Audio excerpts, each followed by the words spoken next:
Broj jutro, 31. avgust 2025. Da vidimo kukuruz koji je stavljen 21.4. Kako izgleda. Dakle,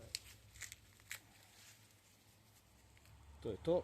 U pitanju je kokičar, dakle posejan 21.4. Ima jedan kratak video i o tome. Pa da vidimo na šta to liči i da li je uspelo. Evo ga, možda sam ga trebao ostaviti još malo da sazreva. Dakle, kokičar, što lepo miriše.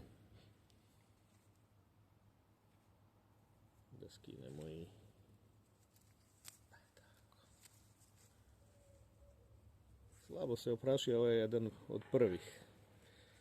A i ovdje je jako neobično.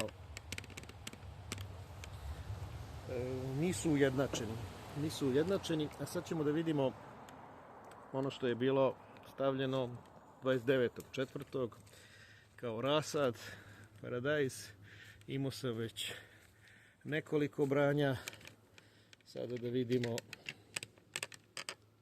Evo. Dakle, moje visine čak me i prevazišao što se visine tiče. Znači, to su sad već pred kraj. Ajde da vidimo. Mada još uvek cveta. Nisam ga treba pustiti, možda ide toliko visoko.